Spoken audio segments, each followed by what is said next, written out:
Chicken gravy. இப்பதான் on பண்ணிருக்க கேமராவை. இப்பதான் சொல்லணும் நீங்க. சொல்லுங்க, இப்ப சொல்லுங்க என்ன சமையல் பண்றீங்கன்னு. சிக்கன்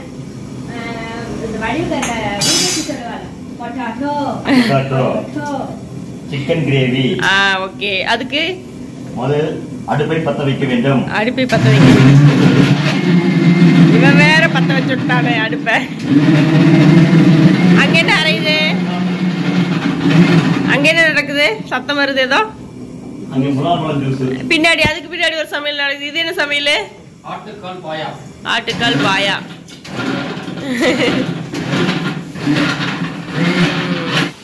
ஓகே, ரெடி ஆயிடுச்சு. சிக்கன் ரெடியான்னு மட்டும் சொல்லுங்க. எந்த லெவல்ல போயிட்டு இருக்குது சிக்கனு?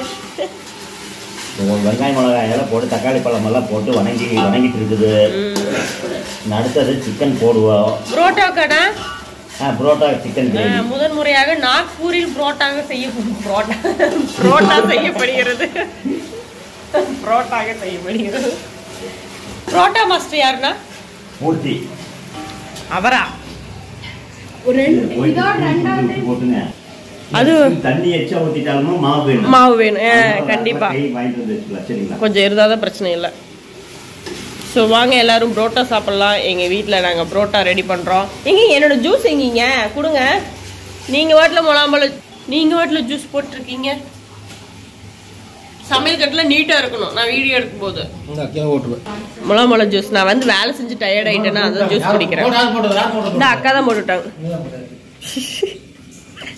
இன்னும் சண்டைக்கு போகிற மாதிரி யார் ஓட்டுதுன்னு கேட்குறீங்க?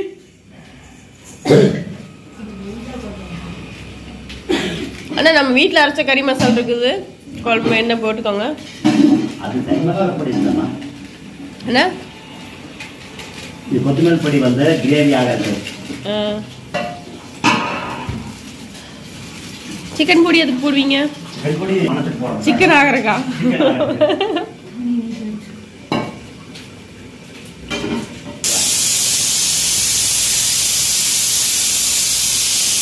ஆட்டுக்கால் பாயா விசில் வந்துருச்சு.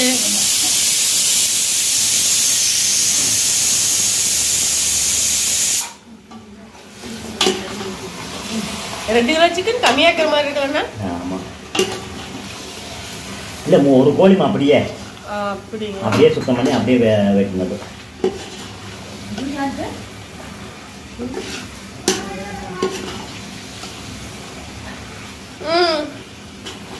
தம்பி தண்ணி எடுத்துட்டியா?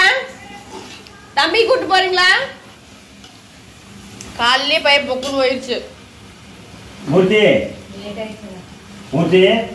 இவனை தூக்கிட்டு போப்பா. காலையிலே நீங்க வண்டியில கூட்டு போவீங்கன்னு பொக்குன்னு போயிடுச்சு பையன். போலியா போட்டு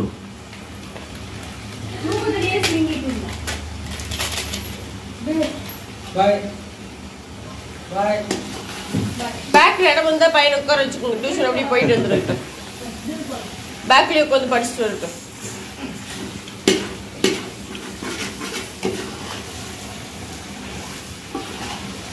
தண்ணி ஊத்துட்டுமாண்ணா? எனி ஹெல்ப்னா என்ன சொல்லுங்க. அது வந்து குழம்பு மிளகாத்தூள். ஆமா, காரத்துக்கு மிளகாத்தூள் போடணும்ல. குழம்பு மிளகாத்தூள்னா இப்ப அம்மா அரைச்ச குழம்பு மிளகாத்தூள். தெளிவா சொல்லணும்ல. எங்க அம்மா அரைச்ச மிளகாத்தூள்.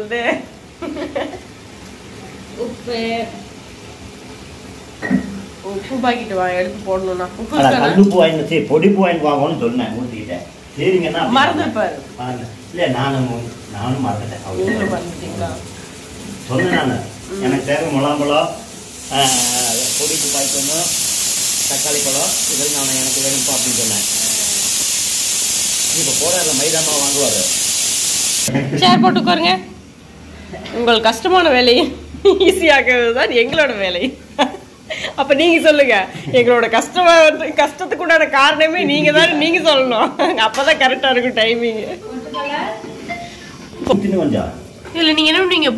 கிரேவி ஆகிறதுக்கு பொட்டுக்கல்லையும் இது கூட நான் வெந்த பின்ன வேகணும்ல. தண்ணி ஊத்தின கொஞ்சம் பொட்டுக்கல்லை வேற என்ன அரைச்சு ஊத்துவீங்க? தேங்காவா? பொட்டுக்கல்லை மட்டும் பொடி பண்ணி அப்படியே தூவி விட்டோம்னா ஒரு 10 நிமிஷத்துல அது பூரா அது வந்து கெட்டியாயிடும். இது செஞ்சிருக்கேன் நானே மறந்துட்டு பாருங்க, இப்படி செய்யற இதையும் மறந்துட்டேன். நான் எங்க வீட்டுல நான் எடுத்துட்டு வந்தேன்னா அரைச்சி போட்டு தோசை ஊற்றி சாப்பிட்டுக்குவோம். சிக்கன் கிரேவிக்கு ஒரு பக்கம் ரெடி பண்ணியாச்சு. ஒரு பக்கம் பார்த்தீங்கன்னா புரோட்டாவுக்கு மாவு பிணைஞ்சிட்டு இருக்காங்க. நாக்பூரில் புரோட்டாவே கிடைக்காதுங்க, இங்கே வந்து ஸ்பெஷல், நம்ம ஃபஸ்ட் டைம் செய்கிறோம். ஸோ புரோட்டா ரெடி ஆயிருமா? இப்போவே புரோட்டா மாஸ்டருக்கு நாக்கு தள்ளுது. இன்னும் புரோட்டா சுட்டு பிடிக்கல என்ன ஆகுறது? நான் சொன்னதாக வரணும்ண்ணா, ஒரு 10 நாளைக்கு விட்டு போட்டு தமிழ் கண்டிப்பாக நம்ம வருவேன். இன்னொரு நாளைக்கு விட்டு போட்டு அங்கே இருக்கணும். அங்கே போயிடலா? நீங்க இல்லைன்னா மட்டும் நான் என்ன சோறு நீலாமையே கிடப்பா. நீங்க தான் என்ன வேலை செய்யும்போது விளையாண்டா இப்படி தாங்க நடக்கும். பார்த்தீங்களா, விளையாடுறேன்னு சொல்லிட்டு என் ஃபோனையே உடைக்கிறதுக்கு ஐடியா பண்ணிட்டாங்க. சும்மாவெல்லாம் படைச்சாச்சு. ஸோ அது வந்து நல்லா ஒரு 1/2 hour வந்து நல்லா ஊறுனா தான் அந்த புரோட்டாவுக்கு உண்டான சாஃப்ட்னஸே கிடைக்கும். அதனால் அதுக்கு உண்டானதை நல்லா போட்டு பிணைஞ்சு அதுக்கப்புறம் எண்ணெயில் நல்லா இது பண்ணி அதை வந்து நல்லா ஒரு துணியில் போட்டு மூடிட்டோம்னா தான் உங்களுக்கு காயாது. காஞ்சிருச்சு அப்படின்னா புரோட்டாவோட இது அப்படி வரவரனான மாதிரி இருக்கும். நல்லா ஒரு 2 மணி நேரம், கிட்டத்தட்ட ஒரு 1 மணி நேரமாவது ஊறணுங்க. அப்போ தாங்க அந்த எவ்வளோ சாஃப்டாக புரோட்டா வரணும் அப்படின்னு நினைக்கிறோமோ அந்த அளவுக்கு அதை வந்து ஊற வைக்கணும். நல்லா எண்ணெயில் ஊற வைக்கணும். எண்ணெய் தான் அதிகமாக தேவைப்படும். இப்போ பார்த்தீங்கன்னா ஆட்டுக்கால் பாயா நாங்கள் பண்ணியிருந்தோம். ஸோ அது வந்து ரொம்ப நாளுக்கு அப்புறம் ஆட்டுக்கால் பாயா பண்ணுறோம். இதுவுமே கிட்டத்தட்ட பார்த்தீங்கன்னா ஃபஸ்ட் டைம் தான் பண்ணுறோம். நண்டு சூப்பெல்லாம் பண்ணுவோம், பட் ஆட்டுக்கால் பாயா அதுக்கப்புறம் மறுபடியும் இந்த புரோட்டா இது எல்லாமே வந்து இன்றைக்கி தான் ஃபஸ்ட் டைம் ட்ரை பண்ணியிருக்கோம். எல்லாமே செம்மையாக டேஸ்ட்டாக இருந்துச்சு. ஆட்டுக்கால் பாயாவும் நல்லா டேஸ்ட்டாக இருந்தது. அதுக்கப்புறம் சிக்கன் கிரேவியும் ரெடி ஆயிடுச்சு. ஸோ நம்ம வெஜ்ஜு மட்டும் பார்சல் கொடுக்குறோம் இல்லைங்களா. ஸோ நான்வெஜ் இது வரைக்கும் பார்சல் யாருக்குமே கொடுத்ததில்ல. ஸோ ஃபஸ்ட் டைம் இந்த இதையும் கொஞ்சம் ட்ரை பண்ணலாம். நம்மளால அதிகமாக முடியலனாலும் நம்ம செய்கிறப்போ ஒரு 2 பேத்துக்காவது கொடுக்கணும் அப்படின்னு மனசுக்கு தோணிகிட்டே இருந்துச்சு. அதனால் இந்த டைம் பார்த்தீங்கன்னா ஒரு 6 பேத்துக்கு கொடுக்கலாம் அப்படின்னு சொல்லிட்டு நாங்கள் வந்து நான்வெஜ் வந்து பார்சல் பண்ணி. மனுஷனுக்கு என்ன ஆகுது புரோட்டா சுற்றும் போது? நாங்கள் வந்து பக்கத்தில் நிற்கணுங்கிறது. நாங்கள் பக்கத்தில் நின்னா நீங்கள் புரோட்டா சூப்பராக சுடுவீங்க. கேட்குறீங்களா நீங்கள்? நான் ஏதாவது ஹெல்ப் பண்ணுறேன்னு கேட்டாலும் வேண்டாங்கிறீங்க.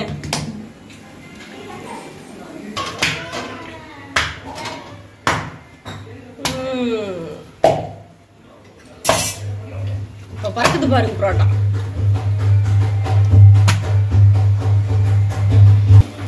புரோட்டா நல்லா சுடுங்க, படக்குன்னு சுட்டு கொடுங்க. இப்போ நல்லா இருக்குதுங்க டேஸ்ட்டு. எனக்கு புரோட்டாவே பிடிக்காது, பட் நல்லா இருக்குது. அதனால் நீங்கள் என்ன பண்ணுறீங்க, வாரத்தில் ஒரு நாள் புரோட்டா சுட்டுறீங்க.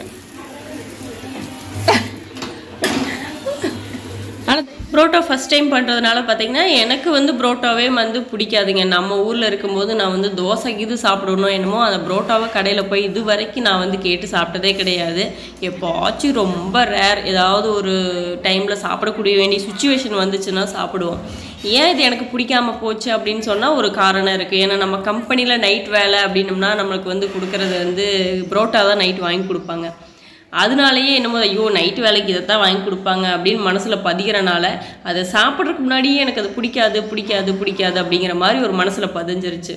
ஆனால் உண்மையிலேயும் வந்து நமக்கு பிடிச்சி சாப்பிட்டோம் அப்படின்னா அது டேஸ்ட்டாக தான் இருக்கும். எந்த இதாகும் நம்ம முதல்லையே பார்த்து ஐயோ அது பிடிக்காதுன்னு முடிவு பண்ணிட்டோன்னா அதுக்கப்புறம் அது நல்லாவே இருந்தாலும் நமக்கு பிடிக்காது இல்லைங்களா. அந்த மாதிரி தான் ஆயிடுச்சு.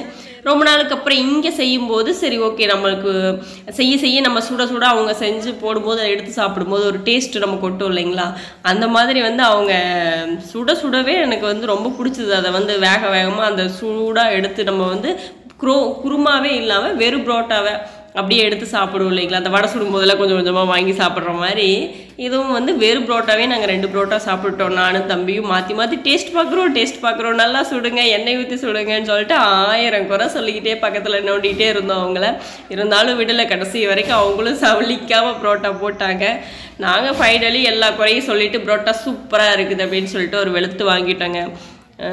பிடிக்கவே பிடிக்காதுன்னு சொன்னவன் நானே பார்த்தீங்கன்னா புரோட்டா சுடும்போதும் சாப்பிட்டேன், அதுக்கப்புறம் சிக்கன் கிரேவி போட்டும் சாப்பிட்டேன். விளாக் எப்படி இருக்குங்கிறத கண்டிப்பாக கமெண்ட் பண்ணுங்கள். வீடியோ பிடிச்சிருந்தா லைக் பண்ணுங்கள். தேங்க்யூ.